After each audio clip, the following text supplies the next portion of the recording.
So I finally got around to seeing Life of Chuck, and I've got to say, it is a very strange movie. The story is not simple, as I am still unsure of what the actual story was, but to put it in the most basic terms, it is about the life of Chuck, I believe.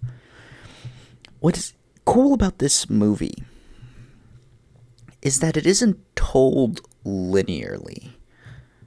And I'm not going to spoil exactly how it is told yet. I will get to it at the end.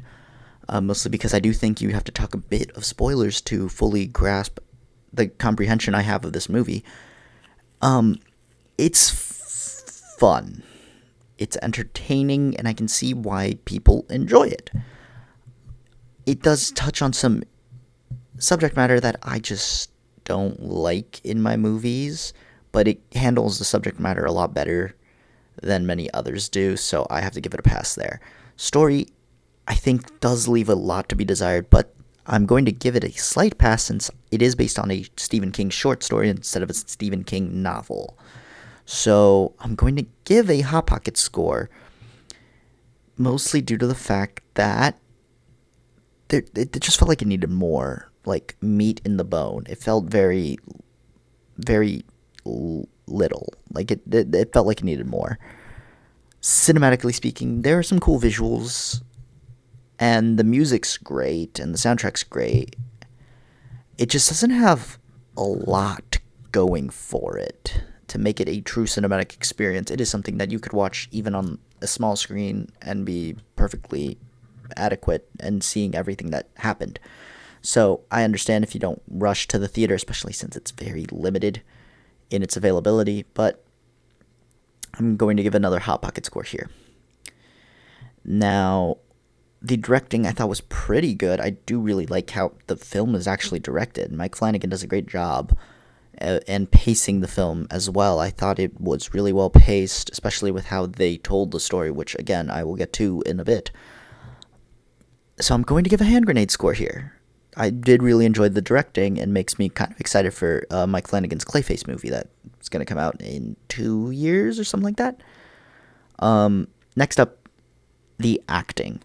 Now, this is where I have some troubles with the film because it has got an all-star cast, but it feels like none of the actors really got a chance to shine. Everyone's roles felt extremely limited. But one thing's for certain, Tom Hiddleston does dance to his heart's desire. So it's a tough one, but I'm leaning more towards Hot Pocket score just because it is such an insane cast. It's a stacked cast. And I was very underwhelmed by how they utilized the stacked cast.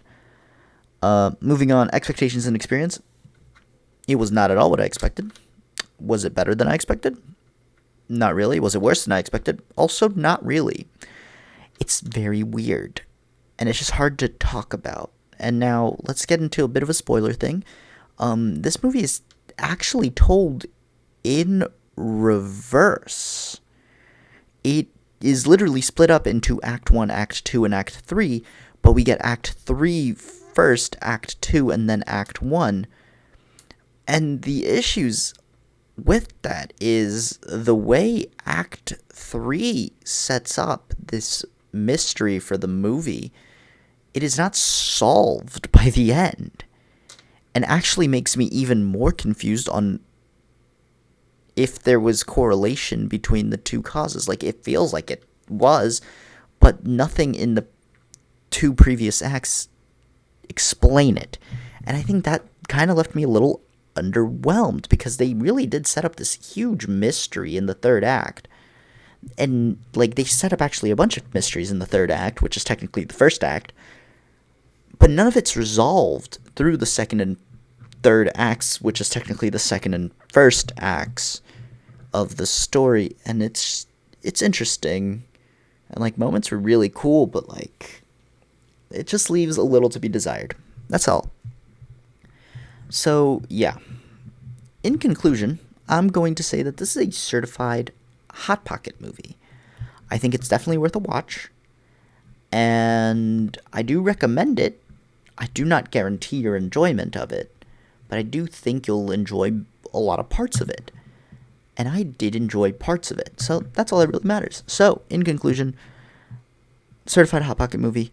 If you enjoyed, leave a like, comment down below your thoughts and opinions on Life of Chuck if you've seen it or you're planning on seeing it now. Subscribe if you haven't already, and other than that, I'll leave you guys to it.